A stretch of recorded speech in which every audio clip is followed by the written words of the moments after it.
दोस्तों, किसी भी देश की असली ताकत को समझने के दो तरीके होते हैं। पहला, कागजों पर मौजूद आंकड़ों को देखकर, और दूसरा, जमीन पर उसके प्रदर्शन को देखकर।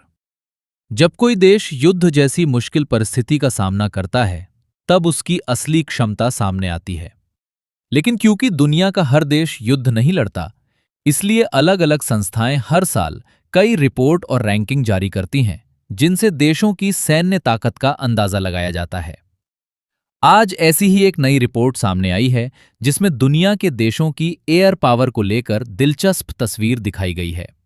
इसके साथ ही आज हम भारत और ब्रिटेन से जुड़ी एक अहम खबर पर भी बात करेंगे, जहां बड़ी संख्या में भारतीय ब्रिटेन छोड़ रहे हैं। वहीं भारत सरकार एक ऐसे बड़े प्लान पर भी काम कर रही है, जो आने वाले समय में देश के लिए कमाई का नया रास्ता खोल सकता है।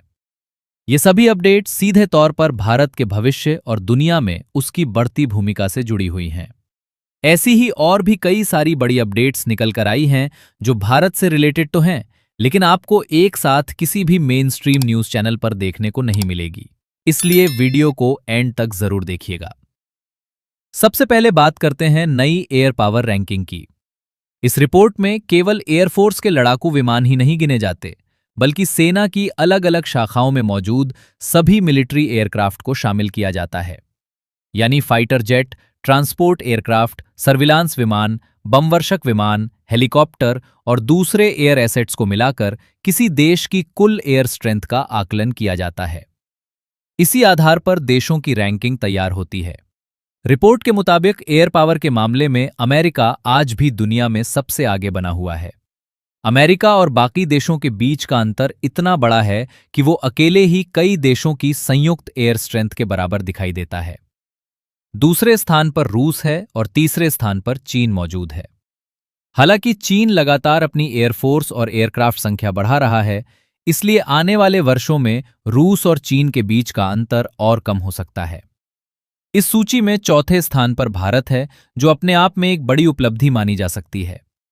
भारत दुनिया की चौथी सबसे बड़ी एयर फ्लीट रखता है। हालांकि चीन की तुलना में भारत अभी भी काफी पीछे दिखाई देता है। इसकी सबसे बड़ी वजह यह है कि भारतीय वायुसेना लंबे समय से नए फाइटर जेट्स की प्रतीक्षा कर रही है। आने वाले वर्षों में जब नए राफेल और तेजस विमान बड़ी संख्या में शामिल होंगे, तब भारत की स्थिति और मजबूत हो सकती है। दिलचस्प बात यह है कि पांचवें स्थान पर फ्रांस या ब्रिटेन नहीं, बल्कि दक्षिण कोरिया मौजूद है। दक्षिण कोरिया ने पिछले कुछ वर्षों में अपनी एयर क्षमता को काफी तेजी से बढ़ाया है। एशिया में बढ़ते सुरक्षा तनाव के बीच उसने अपनी सैन्य तैयारी पर लगातार निवेश किया है, और उसका असर अब इन रैंकिंग्स में भी साफ दिखाई दे रहा है। अगर टॉप 5 देशों के बाद की रैंकिंग देखी जाए तो तस्वीर और भी दिलचस्प हो जाती है। छठे स्थान पर जापान मौजूद है, जिसने पिछले कुछ वर्षों में अपनी सुरक्षा क्षमताओं को तेजी से मजबूत किया है। इसके बाद 7वें स्थान पर पाकिस्तान का नाम आता है।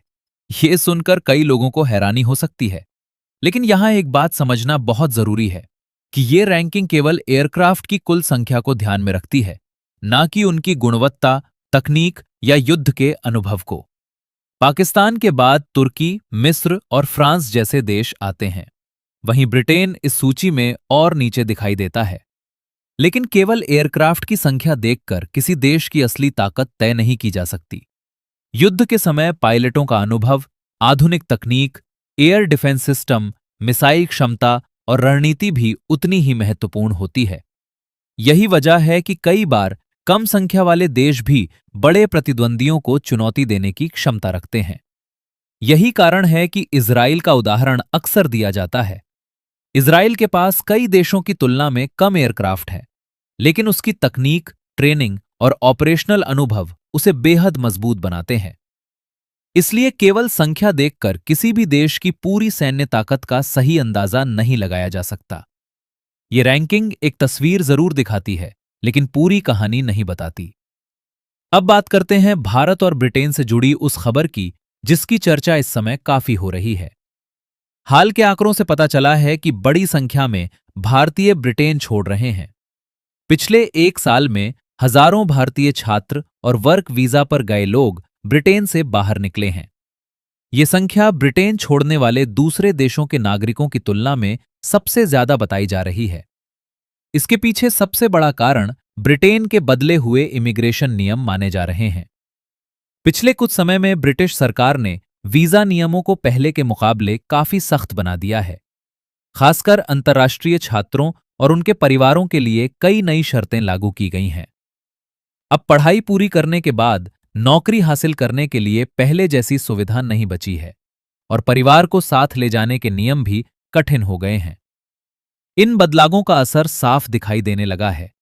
पहले जहां ब्रिटेन भारतीय छात्रों और प्रोफेशनल्स की पहली पसंद माना जाता था, वहीं अब कई लोग दूसरे विकल्पों पर विचार कर रहे हैं।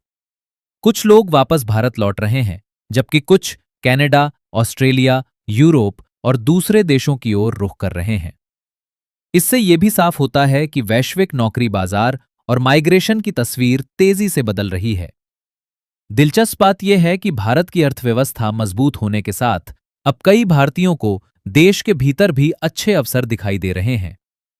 यही वजह है कि पहले की तुलना में विदेश जाना ही सफलता का एकमात्र रास्ता नहीं माना जा रहा। आने वाले वर्षों में ये ट्रेंड और ज्यादा स्पष्ट हो सकता है। अब बात करते हैं उस बड़े प्लान की जिस पर भारत सरकार गंभीरता से विचार कर रही है। दुनिया के कई बड़े देशों की तरह भारत भी एक सॉवरेन वेल्थ फंड बनाने की संभावना पर काम कर रहा है। फिलहाल इसके लिए शुरुआती अध्ययन और तैयारी की जा रही है, लेकिन अगर ये योजना आगे बढ़ती है तो इसका असर आने वाले वर्षों में काफी बड़ा हो सकता है। आसान भाषा में समझें तो सॉवरेन वेल्थ फंड सरकार का ऐसा निवेश फंड होता है जिसमें जमा पूंजी को दुनिया भर की कंपनियों, प्रोजेक्ट्स और अलग अलग बाजारों में लगाया जाता है। इससे सरकार को लंबे समय में अतिरिक्त कमाई होती है। इसका फायदा यह होता है कि सरकार केवल टैक्स से मिलने वाली आय पर निर्भर नहीं रहती, बल्कि निवेश से भी बड़ा रिटर्न हासिल कर सकती है। दुनिया के कई देश पहले से इस मॉडल का इस्तेमाल कर रहे हैं। खासकर खाड़ी देशों ने अपने फंड्स के जरिए दुनिया भर की बड़ी कंपनियों और टेक्नोलॉजी सेक्टर में निवेश किया है। हाल के वर्षों में आर्टिफिशियल इंटेलिजेंस और सेमीकंडक्टर सेक्टर में आई तेजी से इन फंड्स की वैल्यू में भी बड़ा उछाल देखने को मिला है। इसी वजह से अब भारत में भी इस दिशा में चर्चा तेज हुई है। लेकिन ऐसे फंड केवल कमाई का जरिया नहीं होते, इनके जरिए देशों का प्रभाव भी बढ़ता है। जब कोई देश दूसरे देशों में निवेश करता है तो उसके साथ आर्थिक रिश्ते मजबूत होते हैं, नए अवसर पैदा होते हैं और लंबे समय के लिए रणनीतिक सहयोग भी बनता है। यही कारण है कि दुनिया की कई सरकारें ऐसे फंड को केवल आर्थिक नहीं बल्कि रणनीतिक ताकत के रूप में भी देखती हैं। भारत अगर आने वाले समय में अपना सॉवरेन वेल्थ फंड शुरू करता है तो इससे देश को दो बड़े फायदे मिल सकते हैं। पहला, सरकार के लिए आय के नए स्रोत बन सकते हैं। दूसरा, भारत दुनिया के अलग अलग क्षेत्रों में अपनी आर्थिक मौजूदगी को और मजबूत कर सकता है। हालांकि अभी ये योजना शुरुआती चरण में है और अंतिम फैसला आने में समय लग सकता है। अगर आपको वीडियो पसंद आया हो तो कमेंट करके अपनी राय जरूर बताइए। वीडियो को लाइक और शेयर कीजिए और ऐसी ही महत्वपूर्ण अपडेट्स के लिए चैनल को सब्सक्राइब करना बिल्कुल न भूलिए। जय हिंद, जय भारत।